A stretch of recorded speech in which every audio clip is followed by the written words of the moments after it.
Video games have evolved over time.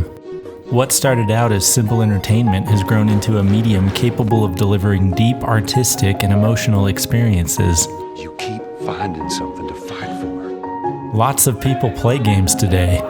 In fact, 59% of Americans play them. That's over 155 million people. 48% of gamers are female, and only 26% of gamers are under 18 years old. 63% of parents today say video games can have a positive effect on their children. Despite all that, games still have a long way to go. They've often been blamed for causing laziness, addiction, or violent behavior. I've spoken with some people who are passionate about games in order to find out what it is they love about them and why they play.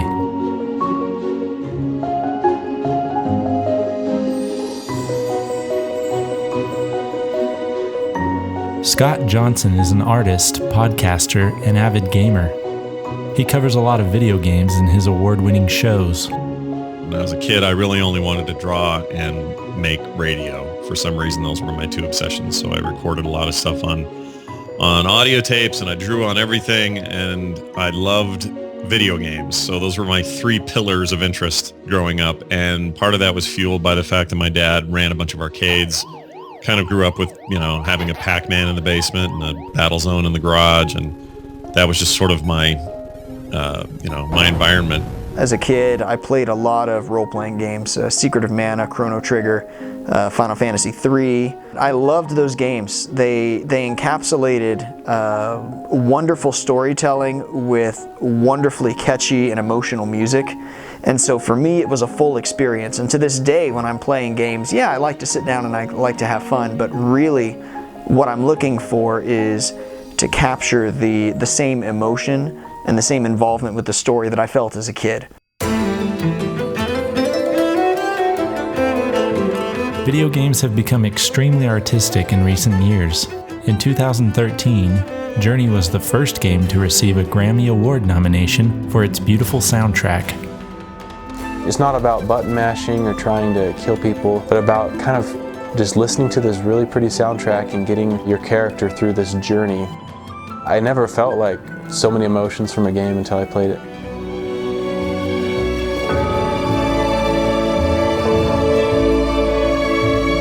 Games just provide this ultimate way to tell a different kind of story, a different visual story, a way of creating mechanics and things that play to our very nature as human beings. And it's a combination of art and science that no other medium really has.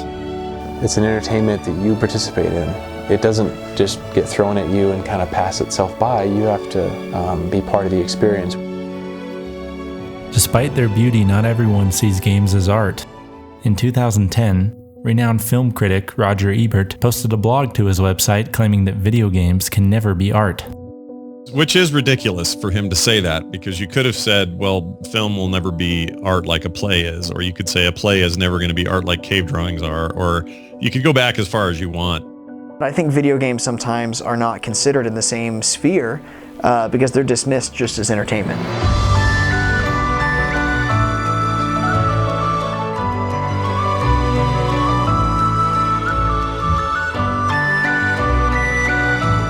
They're struggling for mainstream acceptance. And you're starting to see more and more acceptance, where you're seeing people who are playing, pocket games and things like this, your casual gamers who just sit down and play something on their phone. But video games as a whole, they're still screaming for attention. Look at me, I'm significant. Look at me, I can be art, I can be this. And I think at some point, video games will need to transition beyond that to the point where they become so artistic that somebody who sees it from the outside can't deny its quality. Like the game The Last of Us from Naughty Dog. It has one of the best stories in recent memory. Come on, baby, please. I know, baby. It puts you through a lot of emotions, and what if you were in this scenario, what would you do?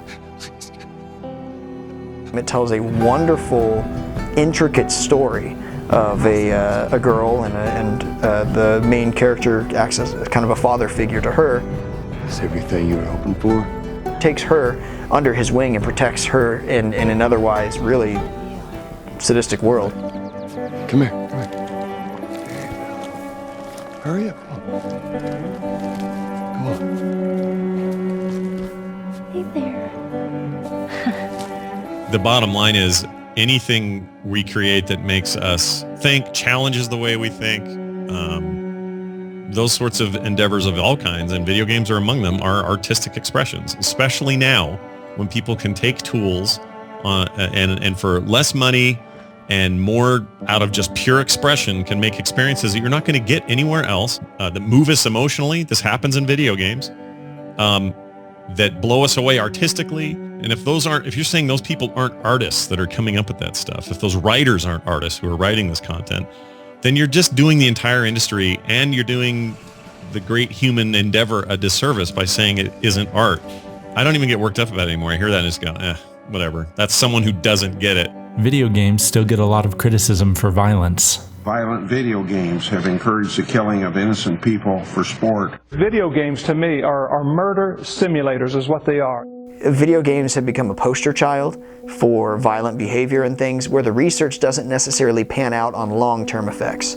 It seems like kids are just less violent than they've ever been. Although it doesn't seem to affect long-term behavior, recent studies have linked playing violent video games to increased short-term aggression. And some people will say, well, look, video games turn people into violent people, you know? But if you look at sports, even somebody who has played sports, like they've gone on the court, played basketball or something, they will also experience heightened aggression afterwards because they're in that mode. I'll admit that there's some games that bug me. Like violence still bugs me. You know, there's a threshold. But for me, it's the story. I want to figure out what's the purpose of all this. Like, why is he having to do all these things? People they still talk this way. They still say it's too violent. They still say kids are going to be lazy or they're going to be violent or whatever. These sort of blanket fear statements from parents and so on has dissipated and will continue to do so. Why? Well, it's the same reason that in the 40s and 50s, comic books were, stigmatized and turned into this evil influence that we're going to destroy our children. Who is saying that? A bunch of old men in suits who don't read comic books. What happened to them? Well, they die off, and the generation who grew up reading comic books are the people in power today. And those people in power today know that comic books didn't mess them up, and they don't care. Therefore, nobody's going after the comic book industry anymore. And the way I see it with video games, the 80s and 90s were our time to freak out because a bunch of old men in suits were sure that they have this all figured out. And guess who's all coming into power now? And I don't just mean politicians. I just mean the rest of the world.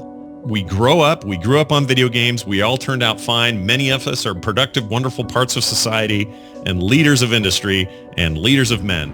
I don't know what our big stigma will be. Maybe it's VR, maybe it's something else. But when we're old men in suits, we're going to have some problem with what the young people are doing then. We've grown up with video games and they've grown up along with us. Though controversy still surrounds them, it's beginning to dissolve as people come to recognize games as a powerful storytelling medium. It's not just about entertainment anymore. Games can be beautiful and artistic, and they can move us emotionally.